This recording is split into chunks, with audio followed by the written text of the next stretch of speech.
Hello everyone, welcome to my channel Wangshan my world. चलो love story of werewolf and vampire Wangshan FF के part 11 को start करते हैं। अब समय बीतने लगता है।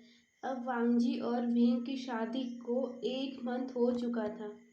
एक दिन रात को विंग और वांगजी सेक्स करने के बाद क्लीन होकर सो जाते हैं। नेक्स्ट दिन विंग की तबीयत थोड़ी सी खराब लग रही थी। अब दोनों तैयार होकर नाश्ता करते हैं। विंग को थोड़ी बेचैनी सी फील हो रही थी। वांगजी के पूछने पर विंग मॉर्निंग सिकनेस बताकर बात को टाल देता है। दोनों अपने डेली यूज़ के काम करते रहते हैं, पर विंग की तबीयत अभी भी सही नहीं थी। 2 से 3 दिन तक विंग की तबीयत सही नहीं थी। एक दिन विंग काम करते हुए वांगजी की ही गोद में गिर जाता है।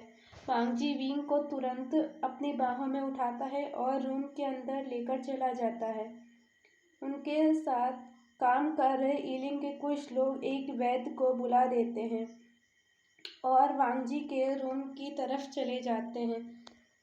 जब वैद्य कमरे में पहुंचकर विंग की हाथों की नसों को जांचता है तो उसे कुछ अजीब सा लगता है। वो 2 से 3 बार जांचता है, तब निश्चित होकर वांगजी और बाकी के लोगों को बताता है कि मुझे विंग के अंदर एक और नस का एहसास हो रहा है। ये कोई बीमारी के लक्षण नहीं है। मिसेस लैन के अंदर आपका होने वाला बच्चा है, मिस्टर लैन वांगजी। सारे लोग ये बात सुनकर खुश होकर विंग और वांगजी को बधाइयाँ देते हैं और वहाँ से चले जाते हैं। वैद्य भी कुछ दवाइयाँ देकर चला जाता है। वांगजी और विवशान खुशी के मारे रोने लगते हैं। दोनों एक दूसरे को हग करते हैं। वांगजी तो विंग के फॉरहेड पर कई बार किसेस करता है। उसके बाद उसके होल फेस पर किसेस करता है। उसके बाद उसकी टमी के पास आकर उसके टमी पर भी किसेस करता है और वांगजी विंग से कहता है कि मुझे तो विश्वास नहीं हो रहा कि विंग तुमने मेरा बच्चा अपनी टमी में कैरी किया हुआ है। विंग भी खुशी से कहता है कि मेरा तो यह बहुत बड़ा सपना पूरा होने जा रहा है कि मेरे टमी में तुम्हारा बच्चा है। धीरे धीरे समय बीतने लगता है। अब विंग की प्रेगनेंसी को 4 मंथ हो चुके थे।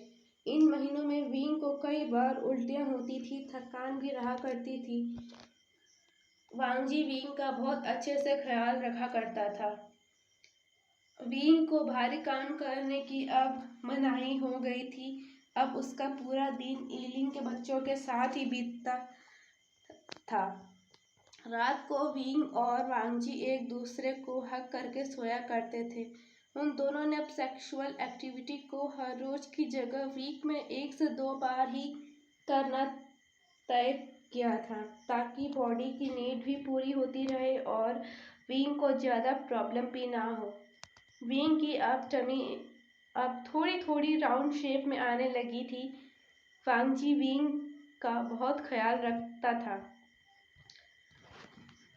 इस समय विंग के मूड स्विंग होना शुरू हो गया था।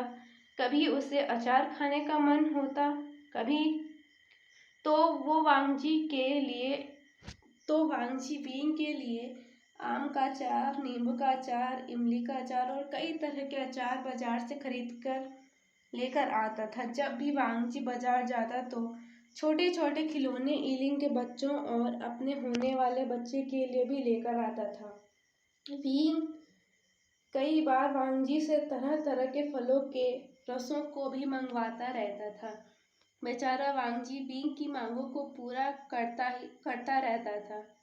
एक दिन विंग वांगजी को एक लड़की से हंसते हुए बात करते हुए देखता है। विंग के प्रेगनेंसी के मूड स्विंग की वजह से वो ये समझने लगा कि अब प्रेग्नेंट होने के कारण वह मोटा हो गया है और अब पहले की तरह सुंदर नहीं रहा। इसलिए वांगजी अब किसी और लड़की से प्यार करने लगा है। वो जलन के कारण वांगजी के पास जाता है और रोते हुए बोलता है कि वांगजी, मैं अब मोटा हो गया हूँ ना, मैं अब सुंदर नहीं रहा, इसलिए तुम इस लड़की से प्यार करने लगे हो वांगजी। तो विंग की बात सुनकर हैरानी से उसकी तरफ देखता है। विंग रोते हुए वहां से रूम की ओर चला जाता है। वांगजी भी विंग के पीछे भागता है। विंग रूम के अंदर आकर दरवाजा अंदर से बंद कर देता है और रोने लगता है। वांगजी विंग को समझाता रहता है पर विंग वांगजी की कोई बात नहीं सुनता। विंग पूरी रात रोता रहता है। वांगजी भी विंग की रोने की आवाज़ें दरवाजे के बाहर से सुन रहा था। वह भी पूरी रात रोता रहता है। मैं अपनी स्टोरी को यहीं पर फिनिश करती हूँ। आगे का पार्ट हम नेक्स्ट पार्ट में जानेंगे। Good bye and take care.